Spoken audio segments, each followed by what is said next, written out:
2009년 11월 5일자 한국신문에 이런 기사가 났습니다. 60대 할머니가 운전면허 필기 시험을 960번 도전해서 합격했다는 기사. 이거 놀랄 만한 기사죠.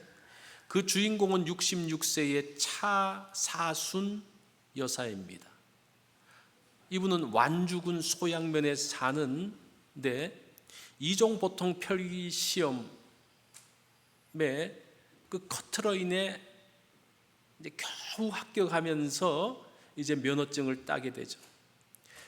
그녀가 운전면허 시험에 도전한 것은 2005년 4월입니다. 2005년부터 2009년까지 이걸 따려고 시도했으니까 얼마나 시간이 걸렸습니까? 이분은 전주 중앙시장에서 채소를 내다 파는 분인데 자기가 면허를 따서 자기가 이제 그것들을 옮기려고 그런 시도를 했습니다. 그러면서 환갑을 넘긴 나이에 도전장을 내밀었습니다. 이제 번번이 1차 필기 시험에서 떨어지는 거예요. 계속 떨어졌습니다. 이제 한국은 이제 시험을 보려고 그러면 인지를 붙여야 되거든요. 그 인지 때도 만만치 않습니다. 그래서 그 인지 때만 거의 한 500만 원 들었다 그래요. 그리고 60점을 넘지 못해서 매일 출근하다시피, 그러니까 인지 때만 듭니까? 가려고 그러면요 버스 타야 되잖아요. 가서 또 밥 먹어야 되죠. 그래서 거의 한 1000만 원은 넘게 들었다라고 말합니다. 그러면서 이 차 할머니는 계속 떨어지니까 창피해서 주위에 알리지 않았지만 그동안 들인 공이 아까워서 포기할 수 없었다라고 말합니다. 드디어 959번째 떨어졌으나 이제 960번째는 합격했어요. 그러면서 의지의 한국인이라는 이름으로 세계 통신사의 이 통신사에 소개가 되어졌습니다. 이 기사는 시카고 트리뷴에서 나온 신문이에요. 그러면서 이 제목의 사설을 통해서 이런 이야기를 했습니다. 아이들에게 도전 정신을 가르치고 싶다면 차 할머니의 사진을 눈에 띄는 곳에 걸어두라. 아이들이 누구인지 물어보거든 960번 실패 끝에 운전면허를 따낸 69세 된 대한민국의 할머니라고 조언을 했습니다. 참 놀랍게 960번 도전했다는 것은 끝까지 도전했다는 거죠. 그렇다면 이 사람은 여기에 끝까지 올인하고 도전했는데, 그렇다면 우리 그리스도인들은 어디에 올인하고 도전해야 될까요? 그게 오늘 본문의 내용이에요. 우리는 도대체 어디에 모든 것을 걸어야 할 것인가? 이건 운전면허증하고는 비교할 수 없는 놀라운 것입니다. 1절 말씀을 보니까요 이렇게 시작합니다. 끝으로 나의 형제들아. 여기서 끝으로라는 말은 한 가지 더 그런 말이에요. 지금 바울은 빌립보서 1장과 2장을 통해서 무슨 이야기를 했습니까? 복음에 합당하게 살아라. 그게 무엇이냐? 겸손한 마음이다. 이렇게 말했죠. 그죠? 1장, 2장에서 말한 내용이에요. 그리고 난 다음에 사실은 여기서 끝나도 되는데 바울이 한 가지만 더 이야기할게. 그 이야기 하면서 3장이 시작되어집니다. 그러면서 여기에서 그리스도의 겸손한 마음을 가지려고 하면 어떻게 해야 되는가? 두 가지가 필요하다는 거예요. 버릴 것은 버리고 잡을 것은 잡으라. 그 이야기를 하는 거예요. 그러면 도대체 버릴 것은 무엇이고 잡을 것은 무엇이냐라는 것이 오늘 본문의 내용입니다. 먼저 버릴 것을 한번 볼까요? 7절 말씀 우리 다 같이 읽어보겠습니다. 시작. 그러나 무엇이든지 내게 유익하던 것을 내가 그리스도를 위하여 다 해로 여길 뿐더러, 내가 유익하게 생각하던 것을 그리스도를 위해서 해로 여겼다. 이 해라는 단어가 마이너스 계정이란 말이에요. 나는 이것이 내 인생의 플러스가 된다고 생각하고 이것을 수집하고 모으고 모았는데, 이것을 자랑하며 살았는데 예수 믿고 나서 보니까, 예수님 만나서 보니까 이것이 뭐라는 겁니까? 마이너스라는 거예요. 그것을 깨달았다라고 말합니다. 그게 도대체 뭡니까? 그게 5절로 6절의 말씀이에요. 나는 8일 만에 할례를 받고 이스라엘 족속이요 베냐민 지파요 히브리인 중에 히브리인이요 율법으로는 바리새인이요 열심으로는 교회를 박해하고 율법의 의로는 흠이 없는 자라. 자, 여기 보십시오. 나는 8일 만에 할례를 받고, 이 유대인도 등급이 있어요. 어떤 등급이 있는 거 아니? 오리지널 유대인이 있어요. 출생으로 유대인 된 사람, 그 다음에 나중에 유대인 된 사람, 그 유대인으로 귀화할 수가 있죠. 우리 미국 시민권도 마찬가지죠. 오리지널 여기서 태어난 사람, 또 어떤 사람이 있습니까? 나중에 시민권 시험 봐서 된 사람. 이제 바울이 이제 그걸 나누면서 특별히 유대인은 굉장히 혈통을 중요시하잖아요. 미국은 어차피 이민자의 나라이기 때문에 뭐 그것들을 중요하게 생각하지 않으면서도 뭐 중요하게 생각해. 어쨌든 자기는 혈통적으로 100% 오리지널이라는 그런 말을 하고 있습니다. 8일 만에 할례를 받았다는, 태어나면서부터 유대인이라는 겁니다. 뿐만 아니라 이스라엘 족속이요 히브리인 중에 히브리인이요, 이게 다 혈통을 강조하는 겁니다. 어떤 혈통인가 어떤 집안인가 그 오늘날도 중요합니다. 북한에서는요 백두 혈통 중요해요. 백두 혈통이 뭐가 됩니까? 수령이 되는 거예요. 남한에서는 어때요? 한국에서는 어때요? 재벌 집안, 이거지 보통이 아닙니다. 이 함부로 그쪽에 들어갈 수가 없습니다. 오늘날도 이렇게 집안이나 혈통이 중요한데 지금 그 시대에 혈통을 강조하고 있습니다. 뿐만 아니라 베냐민 지파라고 이야기합니다. 이 베냐민 지파가 누굽니까? 이스라엘이 솔로몬 이후에 나라가 둘로 나눠지잖아요. 둘로 나눠질 때 10지파는 배반을 하면서 저쪽으로 올라가는데 끝까지 배반하지 않고 예루살렘을 지키고 유다 지파와 함께 있었던 지파가 베냐민 지파예요.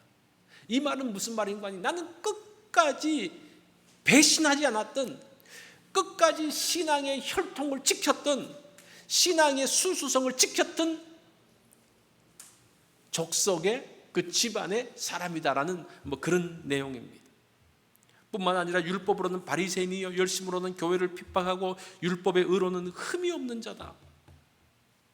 자, 그러면서 하나님의 율법의 말씀을 절대 충성하는 사람이라고 말합니다. 이 7가지 중에서 한 가지만 돼도 대단한데 자기는 이 7가지를 다 한다는 거예요. 바울은 이런 것으로 유대 사회에서 인정을 받았고 지금까지 출세의 길을 달렸습니다. 이게 굉장히 훈장이에요. 출세하려고 그러면 이렇게 되면요 정말 금수저로서 뭔가를 할 수가 있습니다. 이런 자신감으로 예수님을 무시했습니다. 믿는 사람을 박해했습니다. 예수님 때문에 죽어가는 스데반이 죽는 거 그냥 당연하다고 생각하고 자기가 그냥 증인이 된 거예요. 그런데 예수님을 만나고 나서 보니까요 이렇게 대단하다고 생각했던 것이 다 마이너스라는 것을 깨닫기 시작했다는 겁니다. 이것들이 다 하나님을 대적하고 범죄하는 것들을 알았다는 겁니다. 그러면서 그것을 어떻게 했다고 말합니까? 그것을 버렸다라고 이야기해요. 버렸다. 8절을 보면요 또한 모든 것을 해로 여김은 내 주 그리스도 예수를 아는 지식이 가장 고상하기 때문이라. 내가 그를 위하여 모든 것을 잃어버리고 배설물로 여김은 그리스도를 얻고. 여기서 해로 여겼다라는 말을, 그리스도를 알면서 해로 여겼다는 것은 이게 이제 과거의 그 모습인데, 그러니까 다메섹에서 예수님을 만났던 그 시점부터 이제 그걸 이야기하죠. 언제부터 해로 여겼냐? 언제부터 나의 자랑하던 것을 마이너스로 여겼냐? 내가 예수님을 만나면서부터, 그 말이에요. 만나면서부터 이제까지 바뀌었다는 겁니다. 바울이 깨달은 것이 무엇인가 하니 내 주 그리스도 예수를 아는 지식이 가장 고상함을 인함이라. 자 보세요. 내 주 그리스도 예수를 아는 지식이 가장 고상하다. 이게 자기 신앙 고백이에요. 신앙 고백. 그리스도가, 예수님이 그리스도이심을 알았다. 예수님이 메시아이심을 알았다. 그런 말이에요. 뿐만 아니라 그 예수님이 나의 주인임을 알았다. 그 지식 가운데 들어간 것을 말합니다. 그 고백을 이야기해요. 바울의 의는 자기 자신이었습니다. 바울이 의롭다고 생각하는 게 자기 자신이었어요. 바울은 자신의 생각과 행동이 다 의롭다고 생각했어요. 왜냐하면 내가 그런 혈통이고 내가 그렇게 율법에 대해서 열심으로 살았기 때문에 내가 말하는 것은 옳은 거예요. 내가 생각하는 것도 옳은 거예요. 이것처럼 무서운 게 어디 있습니까? 바울이 그냥 그렇게 살았어요. 그렇게 살다 보니까 얼마나 자신만만하게 살았습니까? 그런데 지금 보니까 예수님 앞에 서 보니까요, 그게 너무 부끄러운 거예요. 지금 그 고백을 하고 있는 거예요.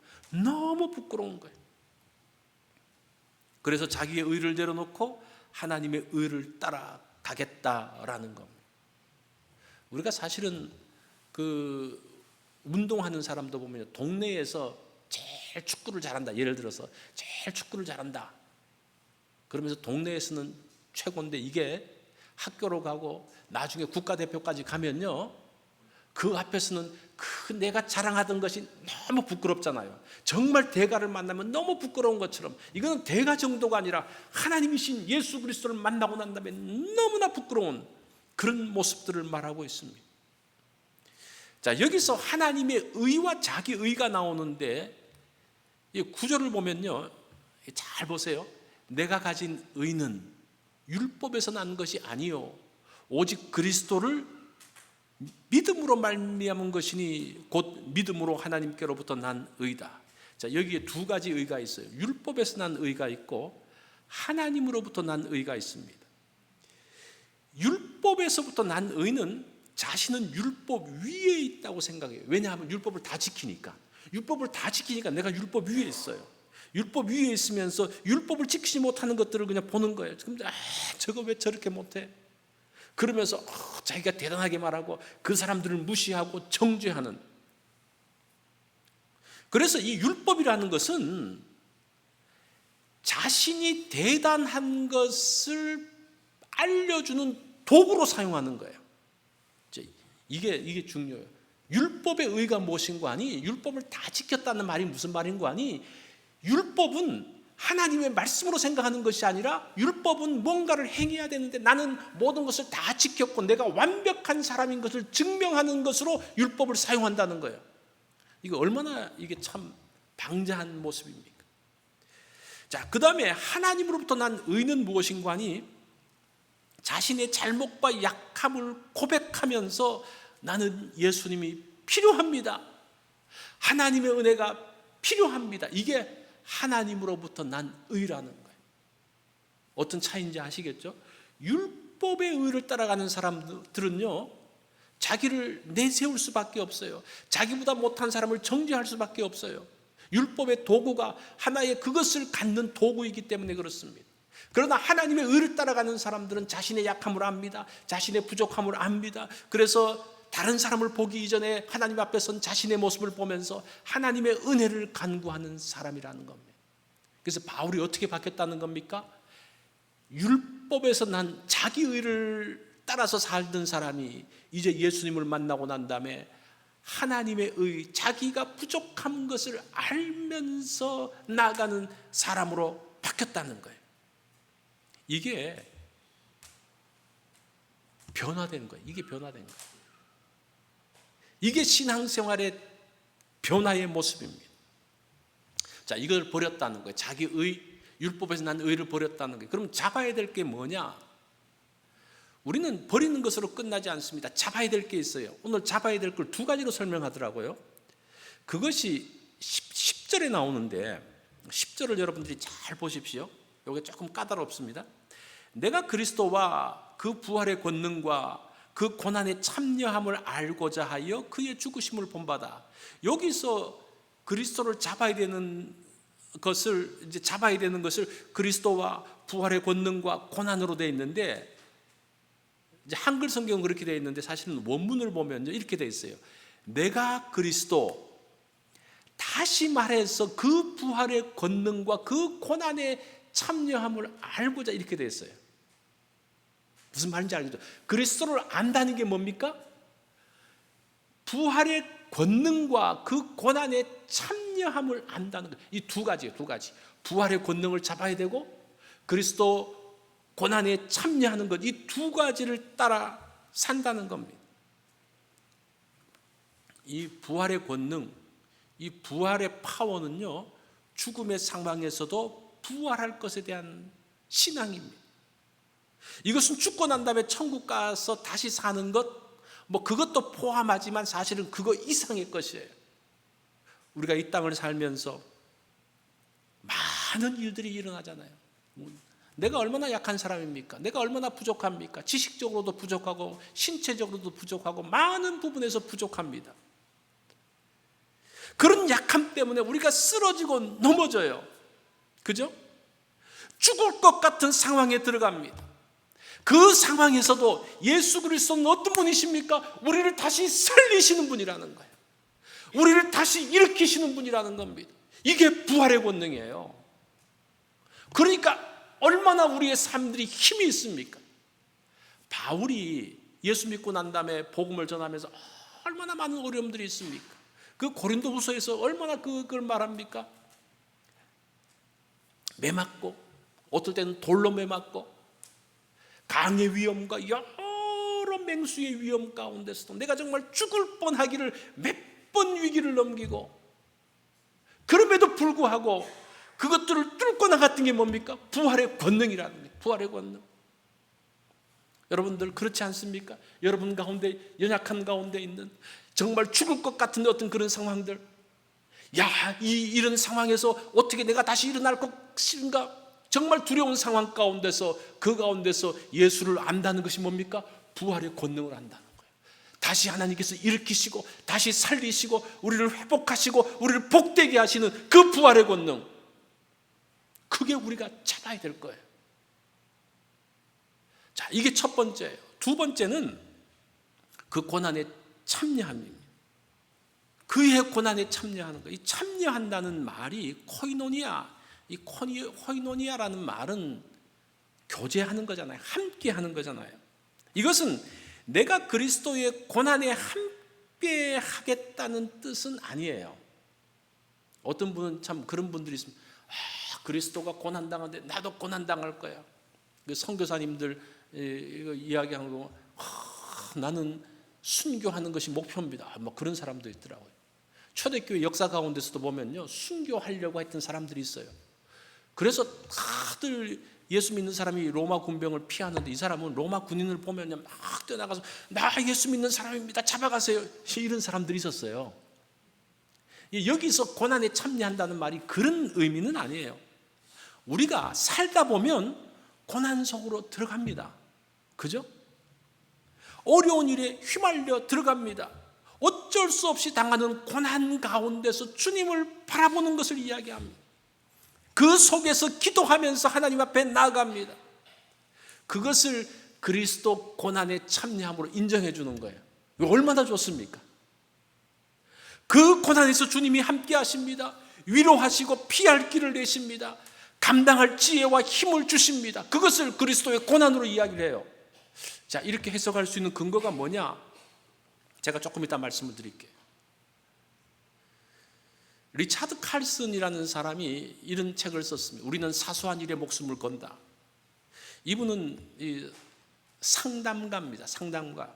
이분이 이제 책을 쓰기 전까지 한 10년 이상 스트레스에 대한 상담들을 하면서 그가 깨달은 것을 이제 이 책으로 썼는데, 그것은 현재 자신이 가지고 있는 것이나 자신이 처한 처지의 의미를 전혀 알지 못한다는 겁니다. 그러니까 그 어려움과 스트레스 가운데 있는 게 이게 무슨 의미인지 모른다는 거예요. 그러면서 이 사람은, 이 스트레스 가운데 있는 사람은 자기가 원하는 것, 자기가 가지지 못했던 것, 또 자기가 되고 싶은 것, 거기에 초점을 맞춘다는 거예요.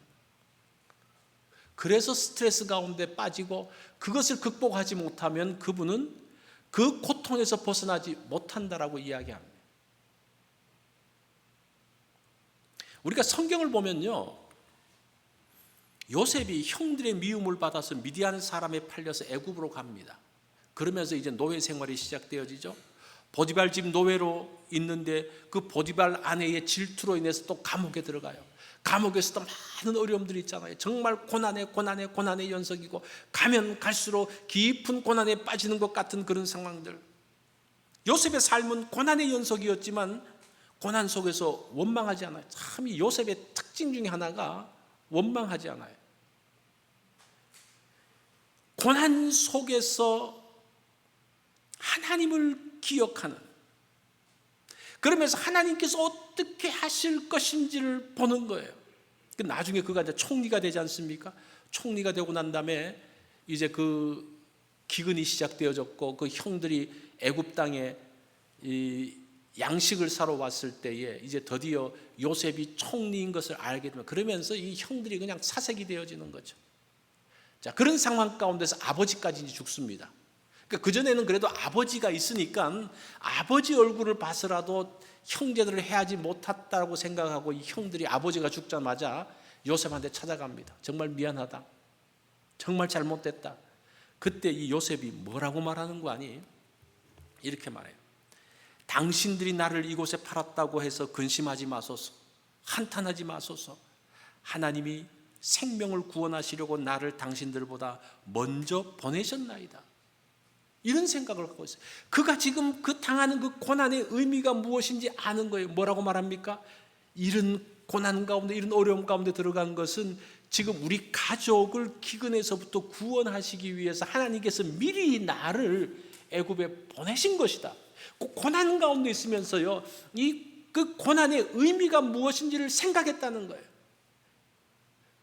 그러니까 그 고난을 감당해낼 수가 있는 거예요. 그 앞에서 리차드 칼슨이 했던 그 사람들은 어떤 사람들입니까? 그 고난의 생각들을 못하고, 누구 때문에 못하고, 내가 이걸 가져야 되는데 누구 때문에 갖지 못하고, 누구 때문에 갖지 못하고, 부모 때문에 갖지 못하고, 이제 부모가 제대로 물려주지 못했으니까 부모를 원망하고, 옆에 사람들을 원망하고, 환경들을 원망하고, 그래서는 그 고난에서부터 영원히 헤어나지 못한다는 겁니다.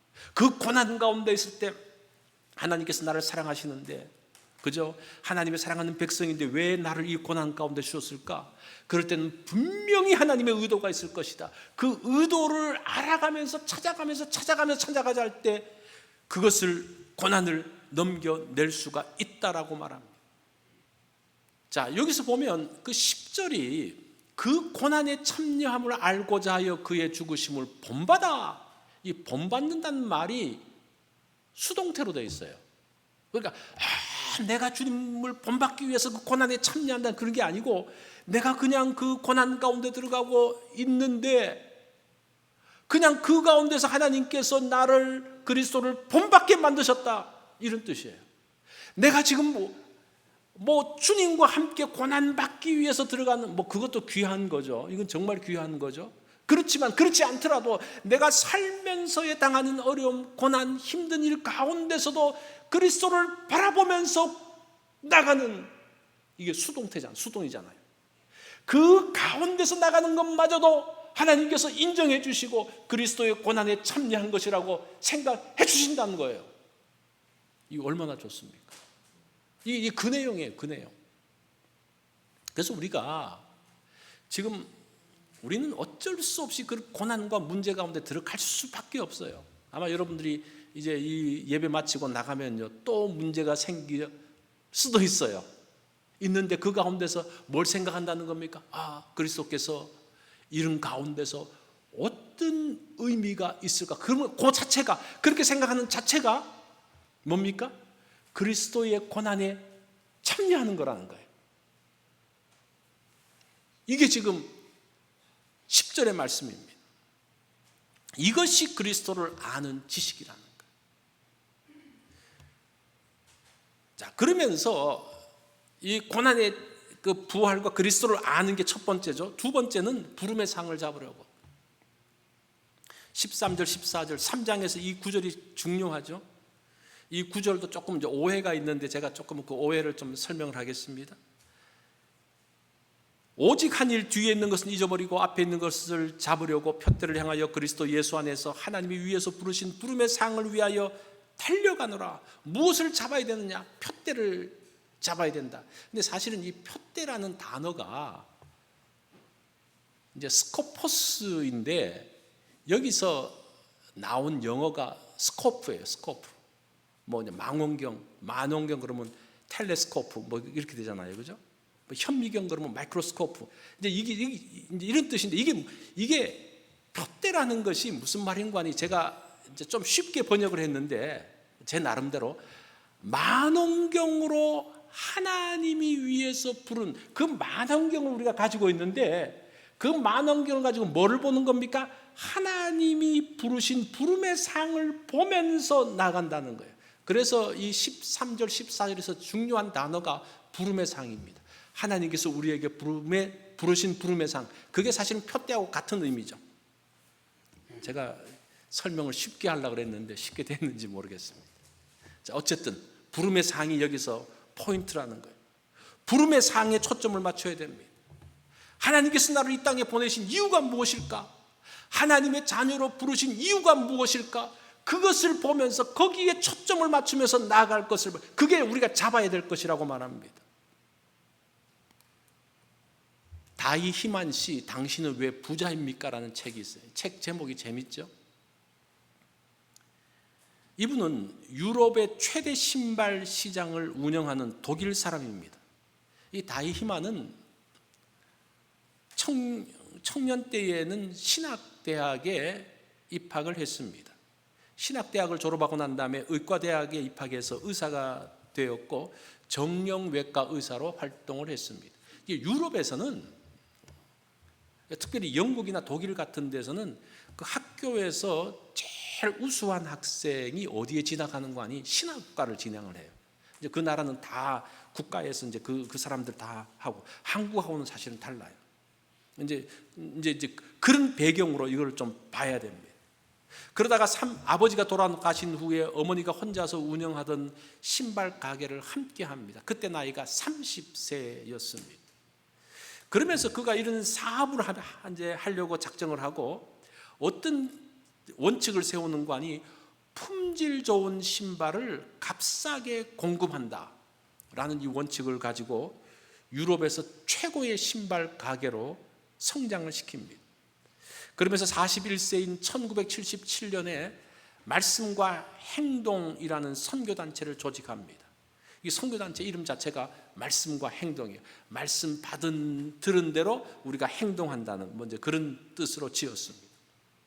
그러면서 그 선교단체를 통해서 인도의 나병 환자들, 한센시 병자들을 돕고 아프리카 탄자니아의 병원과 학교를 세웠고 지역 주민들을 위해서 돕는 사역을 했고 이스라엘 아랍인과 아프리카 모슬렘들을 위한 사역, 독일의 노숙인과 청소년을 돕는 사역을 했습니다. 그래서 이 단체를 통해서 돌봄을 받았던 사람이 무려 20만 명이나 된다. 그러니까 그 회사도 엄청나게 큰 회사였고 엄청나게 많은 일들을 했죠. 한때는 그가 세운 선교단체가 독일의 세무당국에 조사를 받았어요. 도대체 이 회사는 돈을 외국으로 계속 보내니까 이게 도대체 어디로 간지 이제 그거를 보려고 독일의 세무서는 아프리카 현지에 가서 정밀 검사를 했습니다.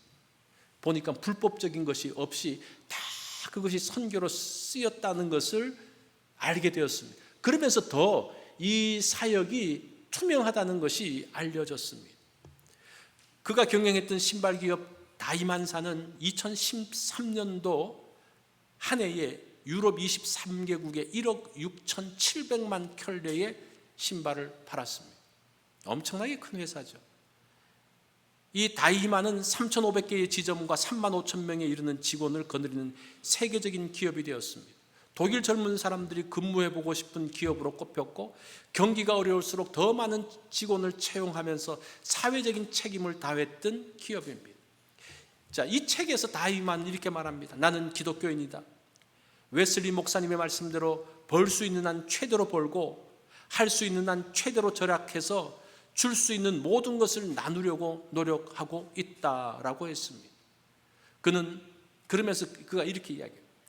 내 인생의 마지막에 하나님께서 나에게 너 신발 얼마나 많이 팔다 왔어? 라고 묻지 않을 것이다. 그분은 내가 진정한 그리스도인으로 살았는지 복음을 얼마나 전파했는지 물으실 것이다. 나는 그 일을 할 뿐이다 라고 말했습니다. 그는 독일에서 13번째 간 부자였습니다. 그는 자신이 가지고 있던 물질로 부름의 상을 위해서 달려갔던 것을 볼 수가 있습니다. 그는 이것을 통해서 자기 과시나 자기 의를 내세우지 않고 그것을 다 배설물로 버리고 그리스도와 함께 했고 그리스도의 풍성을 누렸던 사람입니다. 이게 부름의 상을 향해서 나가는 거예요. 이 사람처럼 여러분 돈을 많이 하라는 게, 이 사람은 돈이 많았으니까 그렇게 했다면 여러분들이 가지고 있는 것을 가지고 어떻게 부름의 상을 위해서 우리가 나갈 것인가에 대한 이야기라는 겁니다. 복음의 최대의 적이 뭘까요? 도덕주의입니다. 우리가 복음의 적은 뭐 이단이고 또 뭐 불신이고 그런데 사실은 복음의 최대의 적은요, 도덕주의예요. 나는 바르게 사는 사람이야. 나는 법 없이도 살아. 당신들 중에서 나보다 바르게 사는 사람 있어? 이게 다 도덕주의거든요. 나는 바르게 산다. 이게 어디까지 가는 거 아니? 자기의, 나는 율법을 능히 지켜내는 사람이다. 절대 그런 법에서부터 어긋나지 않는다. 이 자기의가 신앙의 최대의 적입니다. 이게 도덕주의죠. 그 도덕적으로 완벽한 사람은요, 전도를 못해요. 예수 믿는 사람이 우습게 보여요. 예수 믿는 사람 저런 것들 나처럼 한번 살아봐. 이게 도덕주의예요. 얼마나 무서운지 모릅니다. 우리가 보기에는 굉장한데 그런 사람에게는 하나님이 필요 없어요. 왜냐하면 내가 다 하니까. 그러면 문제죠. 나는 하나님이 필요 없어?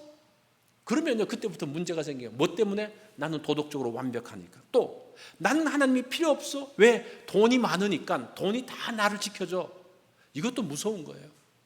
그러니까 하나님을 믿지 못하게 하는, 예수님께 나아가지 못하게 하는 무엇인가를 내가 가지고 있다? 이건 굉장히 심각한 거예요. 바울이 그랬다는 거예요. 이 사람들은 하나님의 의가 필요하지 않습니다. 복음의 사람이 어떤 사람입니까? 나는 하나님의 은혜가 아니면 살 수 없습니다라고 고백하는 사람. 그러면서 하나님 앞에 나오는 사람입니다. 예수님을 진정으로 만나면요, 그런 고백을 할 수밖에 없어요. 그 거대하신 하나님 앞에 서면요, 정말 내가 가진 의가 아무것도 아닌. 그래서 예레미야가 뭐라고 말합니까? 사람이 가진 의는 누더기와 같고, 그렇게 누더기와 같은. 그것이 우리가 변화의 시작이라는 겁니다. 그것이 주님을 만난 겁니다. 그것이 예수 믿는 것이고 복음에 합당하게 사는 것입니다. 그 사람들은 마이너스가 뭐고 플러스가 무엇인지를 아는 사람입니다. 여러분이 잡으려고 하는 것이 무엇입니까? 그것이 하나님 앞에서 마이너스인지 플러스인지 다시 확인해야 됩니다. 그것을 안다면 우리는 이제 신앙인으로서 복음에 합당한 삶을 살게 됩니다.